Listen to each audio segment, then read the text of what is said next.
Parabéns pelo Dia do Psicólogo. Hoje eu estou aqui para conversar com a Gisele Cristine Meneghelli, que é psicóloga, assistente técnica de orientação e fiscalização da subsede norte do CRP 12, né?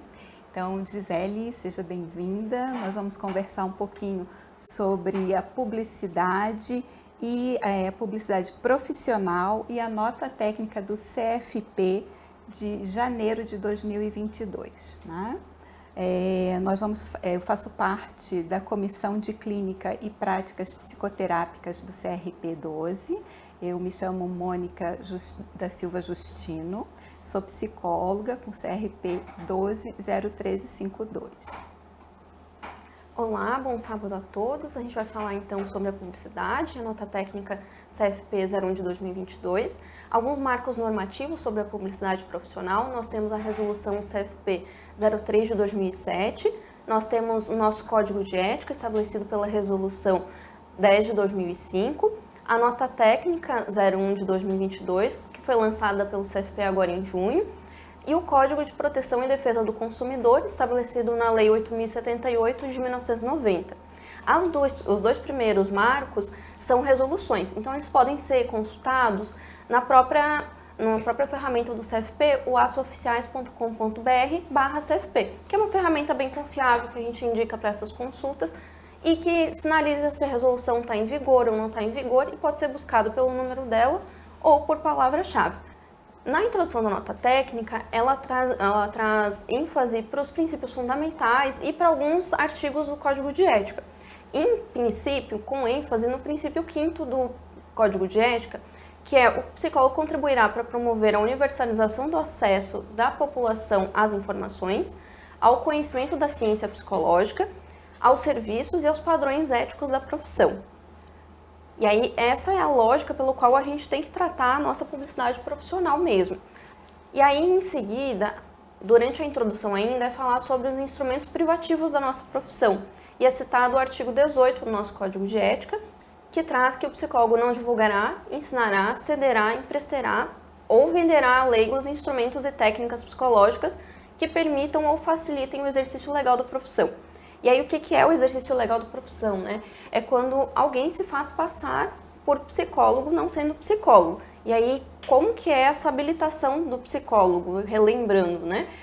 Para ser psicólogo, usar o título de psicólogo, é necessário a graduação em psicologia, mais a inscrição junto ao CRP. E é importante pontuar aqui que o exercício legal da profissão é crime. E a nota técnica, ela traz mais alguns pontos de discussão ao finalzinho da introdução, falando primeiro sobre a questão da perenidade das informações veiculadas pelos psicólogos. Então, essa questão de que essas informações que estão nas redes sociais, elas podem se perpetuar naquele espaço e os cuidados que a gente precisa tomar quanto a esse conteúdo. As publicações associadas à imagem do psicólogo na internet que não sejam adequadas para o exercício profissional. A importância de saber manejar essas informações com o conhecimento adequado das ferramentas digitais utilizadas e o conhecimento dos riscos éticos envolvidos. E aí, o primeiro item que é trazido é sobre a publicidade e as redes sociais. E iniciando sobre a publicidade da pessoa física, a nota técnica ela remete para o artigo 20 do nosso Código de Ética, que traz que o psicólogo, ao promover publicamente seus serviços por quaisquer meios, individual ou coletivamente, e aí traz algumas alíneas sobre o que nós devemos cumprir enquanto psicólogos. E é sempre importante retomar essa questão de que, ao nos promovermos, nós devemos informar o nosso nome completo, o CRP que temos inscrição e o seu número de registro, conforme está ali na linha A do Código de Ética lá no artigo 20. Então, por exemplo, Gisele Cristine Meneghelli, CRP 12/19111. Esse é um exemplo. E aí, por que é importante isso, né? Porque isso traz transparência na prestação de serviços psicológicos. E, além disso, o usuário pode buscar pela tua habilitação pelo Cadastro Nacional de Psicólogos, que é cadastro.cfp.org.br. Um outro fator importante disso é que isso traz credibilidade na prestação de serviços e o usuário, às vezes, ele pode ficar desconfortável de perguntar para o profissional qual que é o nome completo, para saber se o profissional tem mesmo habilitação como psicólogo e tudo mais. Dessa forma, já fica algo claro para a pessoa. Tá, então eu vou aproveitar e já vou te fazer algumas colocações, né? Porque, assim, é para tirar dúvidas que chegam, na maioria das vezes, perguntando para a gente, psicólogo, e é uma dúvida geral também dos profissionais, né? Até para a gente saber um pouquinho. Porque a gente vê que, ultimamente, as redes sociais, elas ganharam uma amplitude muito grande e está todo mundo fazendo apresentação na mídia, todo mundo quer falar um pouco do seu trabalho, divulgar e tal, né? Então, a gente vê que, assim, o Instagram, Facebook, são ferramentas que são muito utilizadas. É claro, a gente tem N outras, né? Tem os sites, o LinkedIn, enfim, tem outras, mas esses dois, na maioria das vezes, acabam sendo mais utilizados pelos profissionais. E aí surgem algumas dúvidas com relação a essa própria exposição na mídia, né?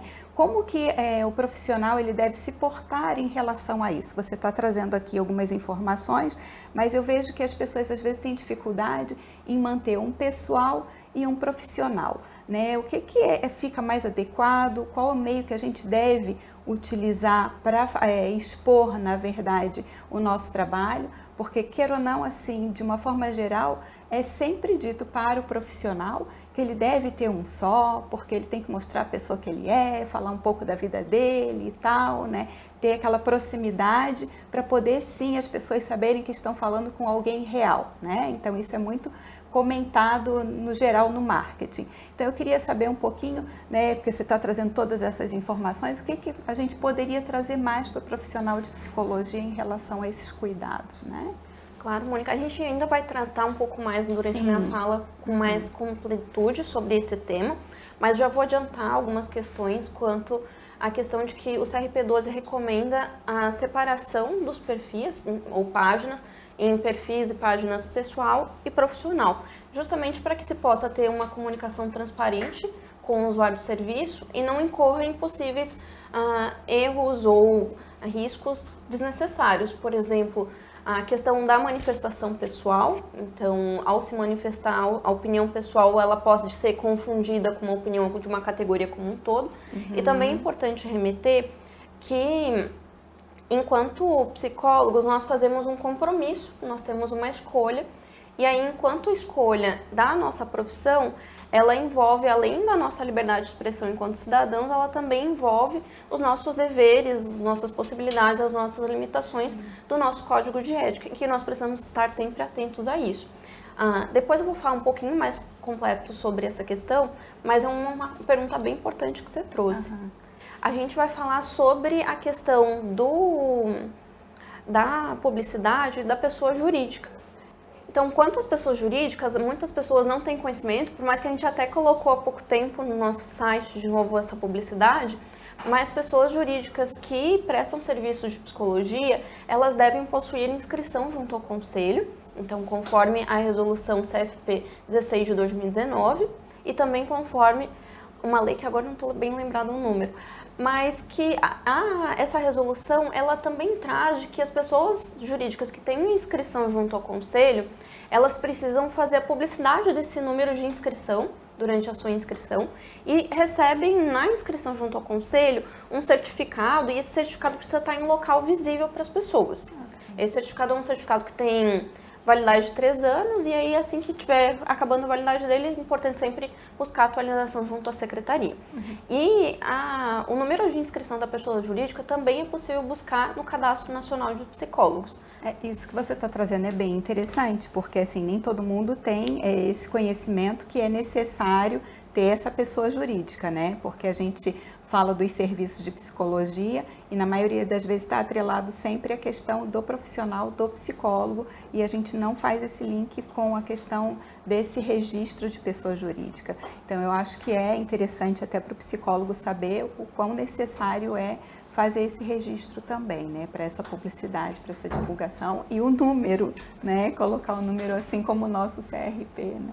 Exato, inclusive toda pessoa jurídica que tem inscrição junto ao Conselho tem o seu próprio responsável técnico e tem a questão da responsabilidade técnica junto, né? E o que pode ser destacado numa publicidade profissional do próprio psicólogo? O profissional pode destacar a formação, então, por exemplo, formado em psicologia, psicólogo, sua especialização, se possui mestrado, enfim, a sua formação. O público-alvo que atende, então se atende a adultos, idosos, crianças, adolescentes, a abordagem teórica que utiliza, a metodologia de trabalho e entre outras questões que caracterizam a sua atuação profissional.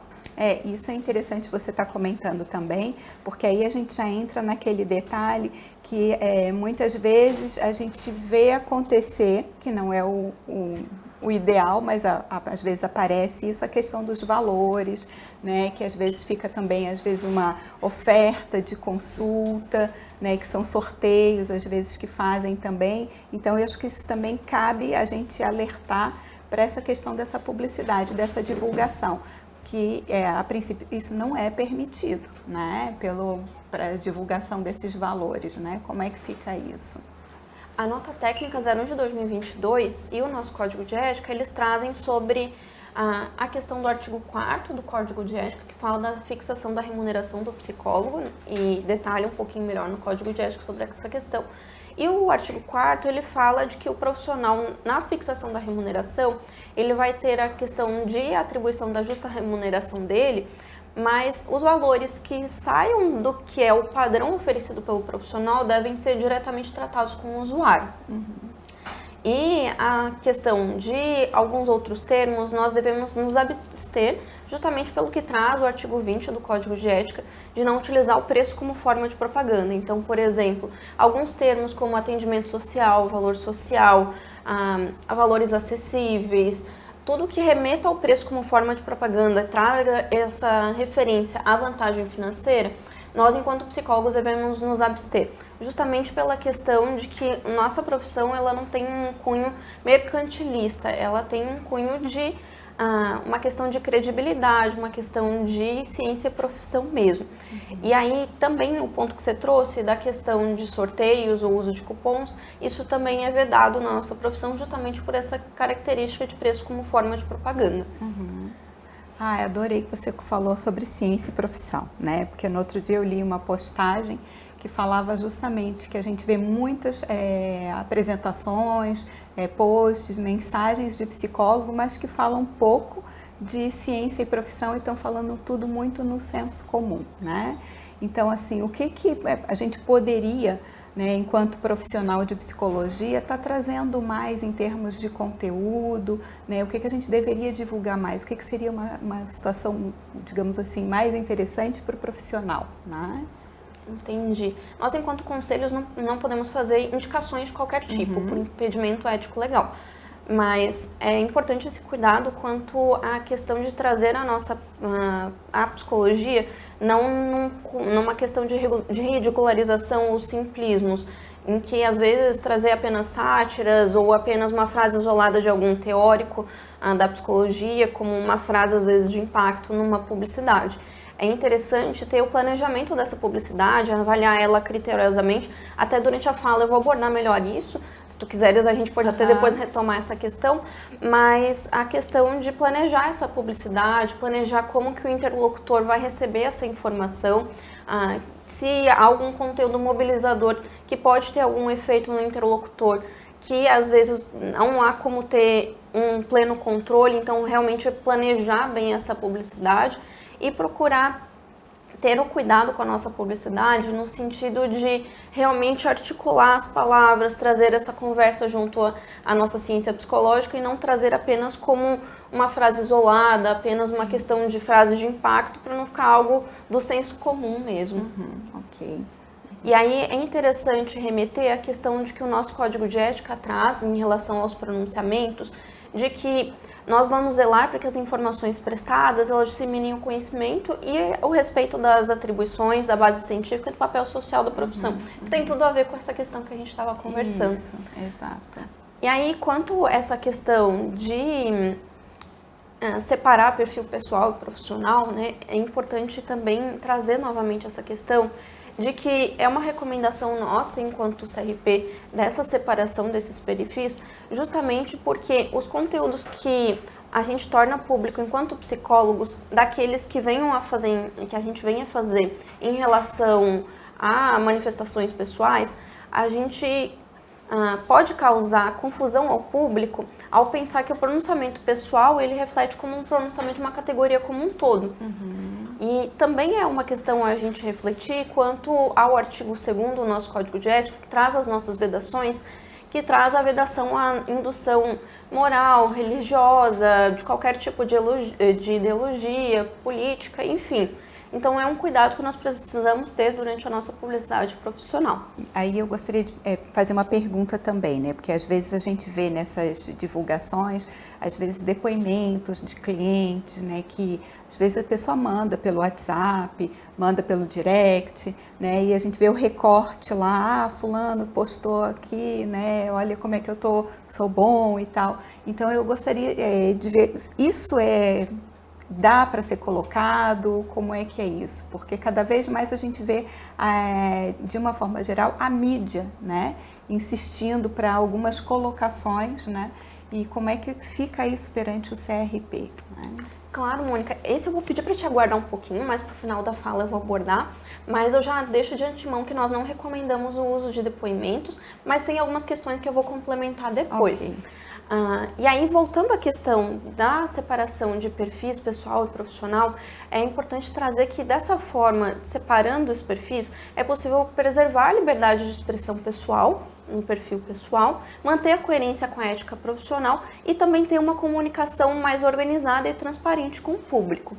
E aí, com isso, é importante a gente ter esse zelo e o cuidado na reflexão quanto às implicações e as fronteiras entre o espaço profissional e o espaço pessoal, já que aquela questão da perenidade das informações, né? Essas informações, elas podem ficar registradas, a gente às vezes pode não ter o controle do impacto dessas informações, e aí com isso ter alcances indeterminados.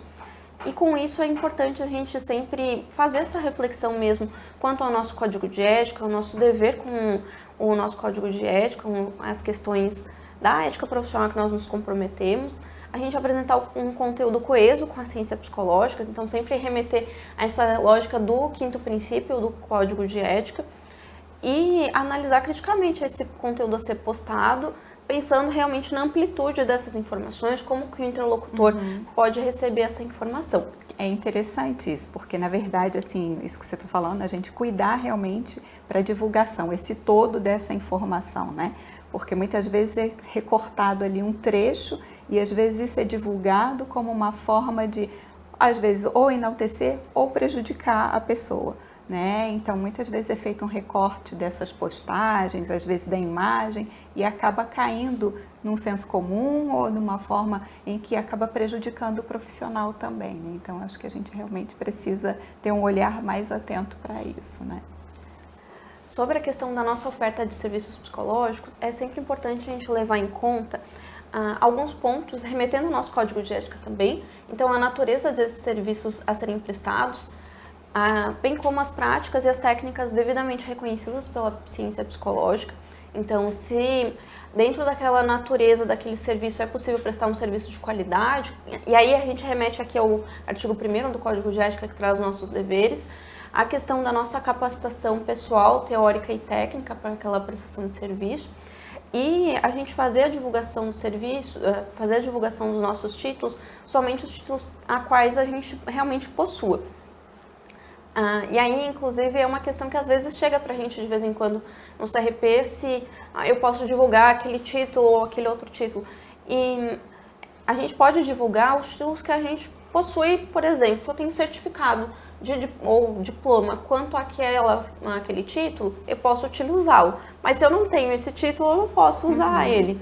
Porque senão acaba fazendo uma propaganda enganosa, né? Exato. Você divulga ali que você tem uma formação, um curso e de fato não tem, ou não completou, enfim, né? Eu acho que entra nisso. Isso até remete à questão do Código de Defesa do Consumidor, isso. Que é um cuidado que às vezes a gente, enquanto psicólogos, a gente só se remete ao Código de Ética, mas a gente também tem, como qualquer outro profissional. É um serviço. É um serviço. Nós estamos prestando um serviço, isso a gente precisa ter o cuidado, porque a gente também tem que estar atento que quem está na outra ponta é um consumidor. Exato. Não é só o cliente.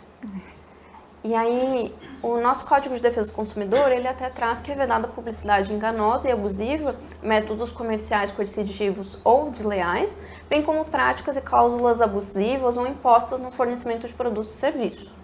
Então, é importante a gente, além do nosso Código de Ética, se remeter a esses marcos normativos. E aí, uma dúvida que de vez em quando chega pra gente, até você comentou no Instagram, do Facebook e tudo mais, Mônica, é sobre qual mídia escolher, se posso estar em qualquer uma. O conselho não faz indicações de que tipo de mídia utilizar ou não, mas a gente pontuou que é importante o profissional conhecer a mídia que vai utilizar, fazer um uso responsável dessa mídia e se responsabilizar pela decisão da mídia utilizada e de que forma a pessoa utiliza essa mídia. Então é importante essa reflexão quanto à escolha da mídia e essa responsabilidade ao uso da mídia. E quanto à publicidade, é importante a gente fazer uma reflexão nas nossas publicidades. Então, antes de fazer uma postagem, antes de fazer algum tipo de divulgação, é importante a gente fazer algumas das reflexões que a gente já conversou, mas também se certificar de que a publicidade não tem um cunho sensacionalista. Então, num sentido de a publicidade, ela é espetacularizada, ela puxa para um apelo emocional, ela não fazer uma previsão taxativa de resultados, então não é porque com o usuário do serviço X o serviço foi assim, assim, assado, a gente não tem como garantir que vai ser igual para aquela outra pessoa. Ótimo. Então, ainda mais porque a variável que nós lidamos é com um ser humano, que é subjetivo, então a gente não pode fazer essa previsão taxativa de resultados, não fazer autopromoção em detrimento de outros profissionais e não propor atividades que sejam privativas de outras categorias profissionais. Ok, ótimo. Porque, assim, o que você está comentando é difícil, às vezes, até para o profissional fazer isso, né? Porque quando a gente começa a fazer a divulgação nas mídias sociais, a gente é amparado por uma agência de publicidade, do marketing de uma forma geral, e eles têm uma outra linguagem e eles não têm esse conhecimento que a gente tem a respeito da atividade da psicologia, da atividade que a gente exerce especificamente e de todo o nosso código de ética. Então a gente precisa, sim, estar ajudando também esse profissional a passar esse tipo de informação, né? Até, quem sabe, né, distribuir o nosso código de ética para eles, né, para que a gente possa ajudar na hora de elaborar, sim, uma postagem, porque eles fazem isso para atingir um público de uma forma geral, né? E é aí que a gente tem que começar a fazer um filtro do que deve e não deve ser postado, né? Que eu até já perguntei algumas vezes para você, né, o que a gente deve postar, o que não deve, quais são os cuidados que a gente tem que ter nessas postagens, né? Porque você já mencionou aqui vários cuidados que a gente precisa ter, né? E eu acho que uma das coisas que a gente tem que olhar mesmo é esse público, quem é que a gente está querendo atingir, de que maneira que a gente vai conversar com ele, mas sempre com o cuidado de que nós fazemos uma profissão que é a psicologia e que não dá para ser de uma outra forma, né? Com toda a atenção aí no ser humano que a gente tem que ter. Ótima colocação, Mônica. Essa questão das agências, de às vezes não ser o próprio profissional que faz a publicidade, é importante que o profissional, ao buscar uma agência ou alguém que faça a publicidade dele, também deixe muito bem claro essa questão de que o profissional que esteja fazendo a publicidade da pessoa tem o dever de saber o nosso código de ética ou então trazer uma supervisão do próprio profissional antes de ter alguma postagem. Às vezes o próprio profissional fazer uma supervisão, porque o profissional que leva o nome da publicidade, ele é responsável por ela. Exato. Então, é uma responsabilidade grande, ajuda a ter, às vezes, algum outro serviço por trás, fazendo essa mão de obra, até às vezes mais especializado, mas é um dever que precisa ser cuidado, afinal leva o nome do profissional. O nome do profissional, claro, sem dúvida. Eu acho que realmente não dá, é um trabalho em conjunto. Exato. Né? Que ele também não vai ter, o profissional de marketing, ele não vai ter condições de saber tudo. Então, nós precisamos fazer esse filtro, né? E é aí que a gente tem que estar atento, não só entregar um material, né? Dizer eu quero que faça isso, porque não vai sair. Né? E aí, a gente chega num ponto que é uma conversa bem interessante, Mônica, que é a questão do cuidado com o conteúdo. A gente já falou um pouquinho sobre algumas pinceladas no geral, mas falando de um cuidado com o conteúdo no geral dessa divulgação, é importante o zelo com a utilização de conteúdos mobilizadores. No sentido de, às vezes, fez uma postagem, alguma divulgação sobre determinado tema, às vezes da própria ciência psicológica, sobre os fenômenos psicológicos, E aí, ao final daquela postagem, ao chamar às vezes para ação, para o engajamento junto àqueles comentários, coisas nesse sentido, de tomar muito cuidado com esses recursos mobilizadores. Porque é diferente de que um setting terapêutico, um consultório, que o profissional tem todas as variáveis ao controle ali, pode manejar aquela situação, pode cuidar com o que pode gerar de desconforto no usuário do serviço. Na mídia social, não. A gente não sabe o alcance que vai ter, o que vai mobilizar, e a gente pode deixar essa pessoa, às vezes, fragilizada com aquele comentário, com aquela chamada para ação. Então, é importante essa reflexão, a fim de preservar a dignidade dos interlocutores e a nossa conduta ética também.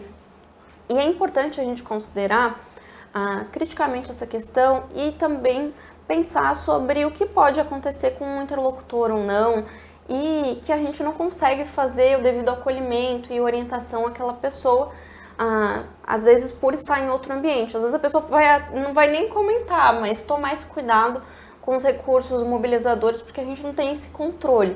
Então, a gente pode abordar os nossos conteúdos, é importante a gente trazer essa universalização dos nossos conteúdos enquanto ciência psicológica, mas a gente ter esse zelo, refletir sobre o que pode gerar no interlocutor ou não, tomar realmente esse cuidado, no sentido de a gente não ter uma situação que às vezes a gente não possa manejar. Bem interessante isso que você comentou, porque eu recebo às vezes em função das postagens, né, que sai, que mobiliza a pessoa, elas respondem lá no feed mesmo, e aí você vê assim, nossa, eu preciso responder essa pessoa, é interessante isso que ela está comentando, porque ela está respondendo uma coisa que eu coloquei ali, mobilizou, mas eu não quero responder ela diretamente ali, porque isso vai aparecer para todo mundo. Então eu acho que isso é uma exposição em relação ao cliente que está ali, né, enquanto está vendo o feed e tal. Eu respondo, na maioria das vezes,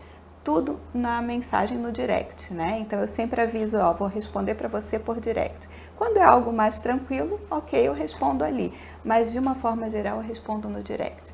Porque eu acho que a gente acaba expondo muito a pessoa, aquilo que ela está comentando. E são comentários assim, e às vezes no direct a conversa vai longe, né? Porque a gente acaba respondendo uma série de outras dúvidas. Mas eu prefiro fazer dessa forma, porque eu acho que eu protejo mais quem está do outro lado. E é uma questão interessante, Mônica, porque às vezes o usuário da rede social, ele tá ali usando a rede social dele, ele não faz às vezes a crítica, a reflexão de que ele pode estar se expondo ali nesse espaço.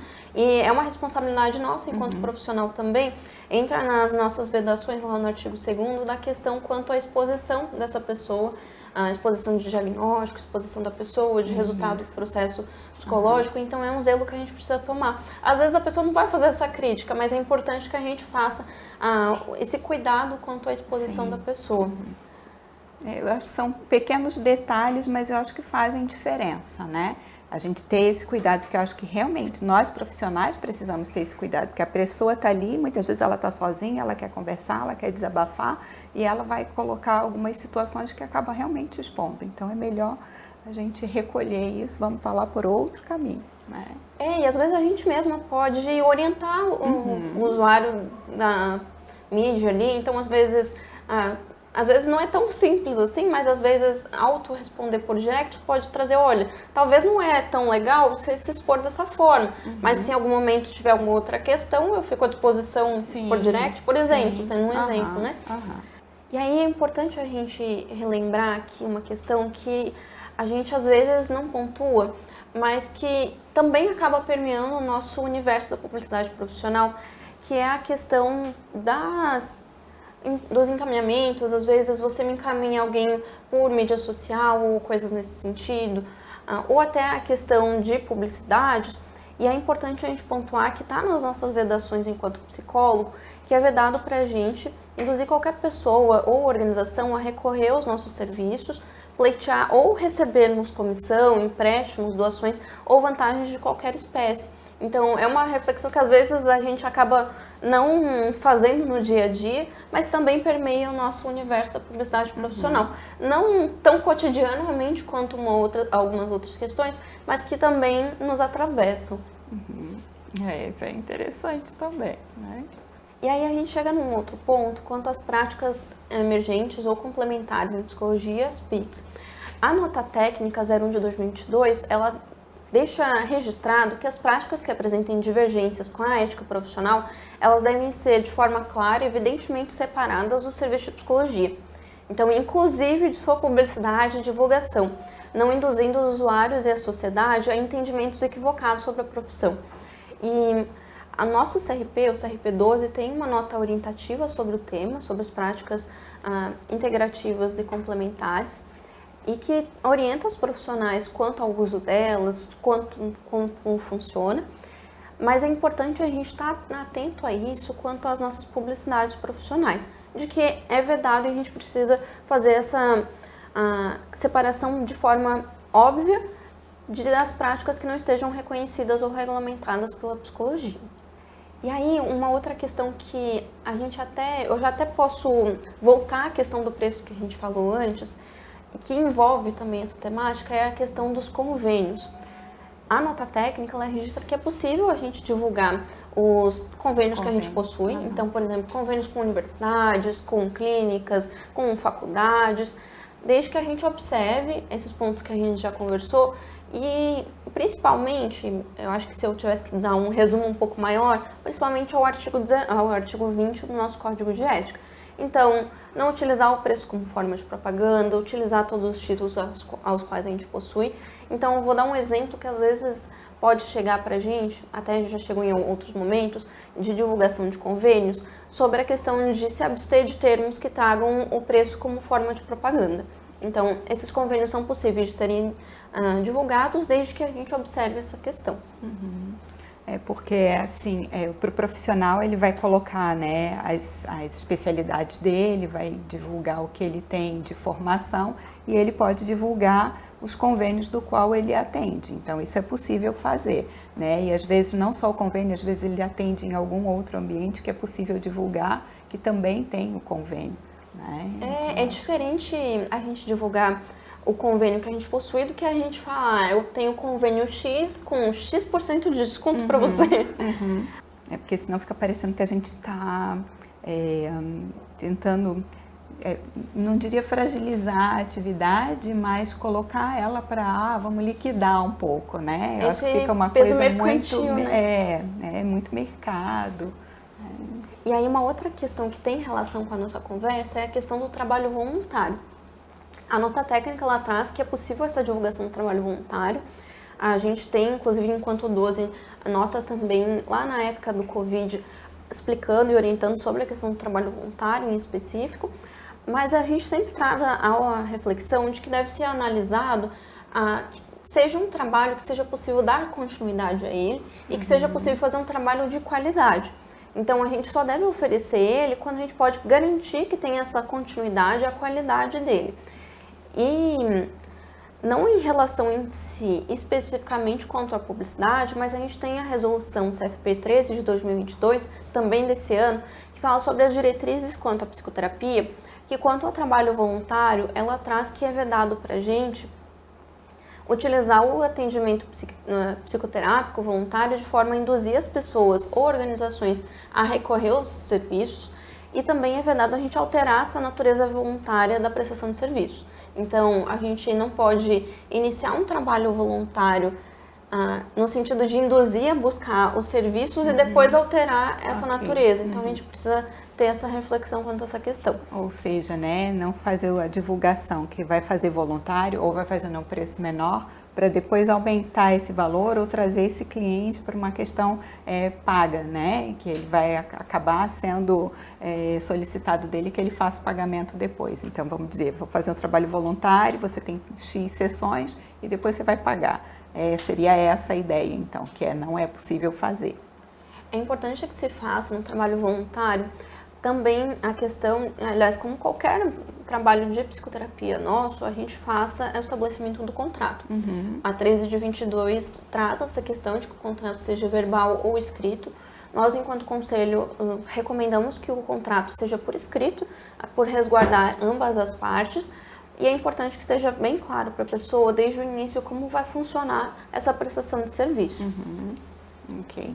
né? Porque às vezes isso pode levar realmente, como você estava falando, na questão de induzir a pessoa a iniciar um processo terapêutico e não poder dar continuidade. Então isso precisa estar claro desde o início na divulgação desse trabalho. E da mesma maneira quando se pede para se fazer um atendimento, sei lá, um emergencial, um gratuito, enfim, né?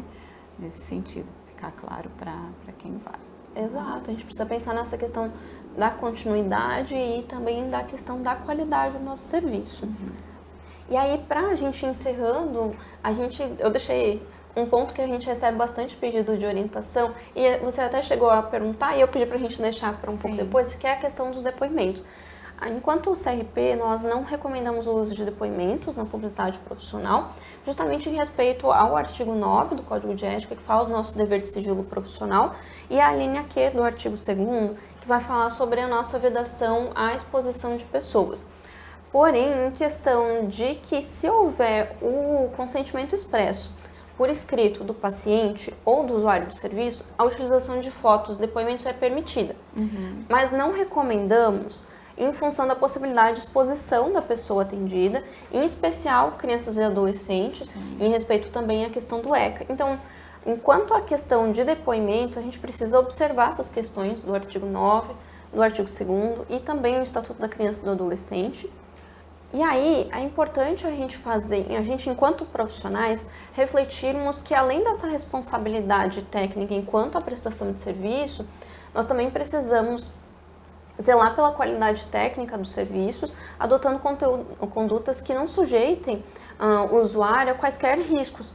E essa questão da exposição pode ser um risco para a pessoa. E aí, também uma questão a gente ser observada é a questão da LGPD, a Lei Geral de Proteção de Dados, no sentido de exposição da pessoa. E, para além disso, a gente precisa refletir sobre o peso que é o reconhecimento ou o poder da nossa profissão num setting terapêutico. Ao solicitar um feedback ou um depoimento do usuário do serviço, de que provavelmente essa pessoa ela vai ceder o depoimento, mas às vezes ela pode ficar desconfortável com isso. Então a gente precisa fazer essa reflexão, se faz sentido ou não faz sentido, ser sensível a essa reflexão e ter plena ciência sobre a vulnerabilidade da pessoa que se expõe, bem como as relações de poder implicadas no atendimento, essa questão que a gente conversou, né? E de que requer um manejo responsável, atento e transparente com o usuário do serviço, a fim de preservar mesmo essa pessoa, preservar a intimidade dela. Mas a gente... E aí, se eu tivesse que resumir essa temática do depoimento, eu traria de que nós não recomendamos, mas que se for para ser realizado, que seja com o consentimento da pessoa por escrito, para resguardar tanto a pessoa quanto o profissional na questão do registro documental, deixar esse consentimento, e estar atento e refletir com o usuário sobre essas normativas. O nosso artigo 9 sobre o dever de sigilo profissional, sobre essa questão das vedações à exposição da pessoa, sobre a LGPD e sobre a questão do Estatuto da Criança e do Adolescente. Joia, ótimo, foi muito bom você falar, reforçar isso, porque é o que eu comentei, a gente vê, né, várias vezes no Instagram, Facebook, esses depoimentos, e às vezes eu digo assim, nossa, essa pessoa não devia estar colocando isso, né? Porque a gente acaba realmente expondo. É claro que para a gente profissional é muito interessante a gente poder divulgar aquilo quando a gente recebe um elogio, né? Quando a gente tem um feedback que é super positivo. É muito gostoso a gente fazer isso, porque é um reconhecimento do trabalho que a gente está fazendo. Só que eu acho que cabe sim, né, ficar atento realmente até que ponto isso também é interessante para a pessoa que fez o depoimento. Então a gente realmente tem que cuidar nesse sentido, né? E não expor. E eu vejo às vezes o nome da pessoa, de bom, então pelo menos coloca só a inicial, não coloca o nome todo, né? Então algumas coisas nesse sentido que a gente cuidar um pouquinho mais, né, nessa divulgação. Às vezes são estratégias que o profissional pode fazer. Claro, nós não recomendamos o uso de depoimento, e aí, se perguntar assim, é sempre a nossa primeira resposta quanto a essa questão, mas às vezes o profissional pode fazer uso, às vezes, de um depoimento sem fazer a identificação da pessoa e observar se no corpo do depoimento da pessoa não há algum tipo de exposição da particularidade do caso dela. Então, às vezes a pessoa não identificou o usuário do serviço, mas no próprio depoimento tem particularidades que identificam o usuário. Sim. Então, precisa ter essa reflexão quanto a essa questão da exposição da pessoa Claro. também nesse sentido. Isso mesmo. A gente está treinado para isso, né? A gente tem que decorar um pouquinho mais esse código, saber melhor aí filtrar isso para poder fazer essas divulgações nas redes sociais, porque cada vez mais a gente vai se utilizar das redes sociais, né? Então a gente tem que, acho que, entender melhor para que se faça uma parceria, né, do profissional com esse meio de divulgação, porque isso tem sido um canal realmente eu diria assim, de interface mesmo com o cliente, né? E ultimamente, assim, eu tenho recebido muita gente que vem em função de Instagram, porque vê nas redes sociais e acha interessante, vem procurar saber e tal. Então, eu acho que é um meio, né, de divulgação do profissional, mas a gente tem que cuidar muito. É um meio de divulgação, Mônica, mas eu até lembrei agora da questão lá no nosso artigo 1º no Código de Ética, que fala dos nossos deveres, de a gente assumir responsabilidade só pelo que a gente esteja capacitado pessoal, teórica e tecnicamente. Então, é importante que a gente conheça esse meio de mídia social, que nós formos adentrar e saber os nossos limites e possibilidades dentro dele. Então, fazer a reflexão sobre a publicidade, sobre aquela divulgação que a gente vai realizar, se é possível ou não é possível. E aí, eu acho que você vai fazer possivelmente esse gancho no final, mas a gente, enquanto equipe técnica que faz essa parte de orientação da categoria, a gente está sempre à disposição no sentido de sanar as dúvidas também. Então, fiquem à vontade para buscar o nosso atendimento, seja por telefone, por e-mail ou agendamento de horário presencial. A gente está à disposição para isso. Enquanto o conselho, nós não fazemos supervisão ou a validação de publicidades, porque não é o nosso papel, mas nós fazemos sanamos essas dúvidas. Então, se a pessoa tiver alguma dúvida sobre a publicidade, se é possível aquela questão ou não é possível, nós vamos sim responder o profissional. Ótimo. Então, você falou assim, tem várias normas técnicas e tal, eu não sei se tem exatamente no site do CRP ou se existe algum outro material que eu diria assim, tipo uma cartilha, uma coisa bem simples, que a gente pudesse acessar com mais facilidade para ter esses direcionamentos, né? Porque assim, o que eu trouxe para você são algumas dúvidas, né, que aparecem de uma forma geral, você também trouxe outras, mas que, como eu falo, a gente está sempre utilizando e vão surgir situações e como que a gente pode recorrer a isso de uma forma mais prática, né? Assim, já foi falado bastante coisa aqui, foi falado do Código de Ética, da normativa, mas nem todo mundo leu. Eu disse para você, eu li a normativa, mas eu já não lembro tudo que tem ali dentro, então a gente não consegue guardar isso facilmente. Então, o que a gente poderia, de repente, fazer para facilitar isso, né? Vamos supor, vou ter lá na minha casa, lá no quadrinho, essas normativas, quais seriam os pontos chaves ali, o mais importante que a gente pudesse reter, ou até, de repente, o acesso mesmo no site, né? Não sei se a gente tem, assim, se eu tivesse que pontuar uma questão central, seria o nosso Código de Ética, que é a norma central da nossa profissão. Ela está disponível tanto no nosso site, quanto no site do CFP, quanto no atos oficiais. Quanto ao se jogar no Google, Código de Ética Psicólogo, ou 10 de 2005, resolução, ou até quando a gente retira a nossa carteira de identidade profissional, a gente recebe o exemplar físico. Então, essa é a norma central da nossa profissão, né? E aí eu destacaria principalmente, quanto à questão da publicidade, o artigo 1º, que fala os nossos deveres profissionais, que a gente vai conseguir verificar essa questão não só da publicidade, mas todos os nossos deveres profissionais. O artigo 2º, que vai falar sobre as nossas vedações, então a gente já consegue ter esse olhar ali, opa, o que não pode. A questão do artigo 9, que vai falar do nosso sigilo profissional. O artigo 19, que vai falar na questão quanto a um dos nossos pronunciamentos profissionais, enquanto qualquer tipo de pronunciamento. Principalmente, e aí a maior sobre a questão de publicidade é o artigo 20, que traz em suas alíneas a gente, enquanto psicólogo, promovendo os nossos serviços. E aí, de materiais auxiliares, nós temos a nota técnica 01 de 2022 do CFP, que está disponível tanto no nosso site, quanto no site do CFP, quanto no Instagram de ambos também está... inclusive o CFP fez em formatos de artes mais animadinhas nesse sentido, que ele acaba trazendo até mais focado na questão da publicidade, no sentido de checklist mesmo. Legal. E a equipe técnica também elaborou, a equipe técnica aqui do CRP12, elaborou alguns anos atrás, bem recentemente até, uma cartilha que a gente chamou carinhosamente de Manual de Publicidade Profissional, que está disponível lá na parte de orientações técnicas, que a gente explanou cada uma das alíneas do artigo 20 do Código de Ética e refletiu com a categoria sobre eles, falando um pouquinho dos cuidados que se deve tomar quanto a cada um deles. Ótimo, legal. Acho que era bem esse o ponto, né? Que era para a gente poder ter um acesso rápido e olhar facilmente, tentar entender, né? Porque você trouxe várias informações, mas só para que a gente possa buscar isso rapidamente, né? Porque senão o pessoal diz assim, não, vai muita coisa para ler, muito código para saber, muito artigo, e a gente acaba não pesquisando tanto, tá?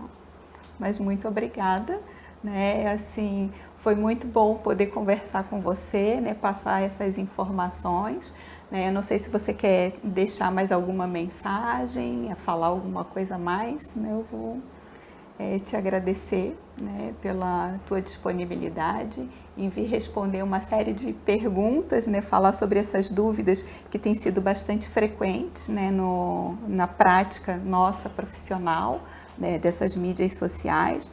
Então, em nome da Comissão de Clínica, né, do CRP, da Comissão de Clínica e Práticas Psicoterápicas aqui do CRP, eu te agradeço, né, a presença, tá? E mais uma vez eu deixo os parabéns pelo Dia do Psicólogo. Parabéns pelo Dia do Psicólogo e quero agradecer pelo espaço, pelo convite à equipe técnica e ficamos à disposição, em caso tiverem dúvidas, a nos procurarem, seja por telefone, por e-mail ou agendando presencialmente. Muito obrigada, Gisele.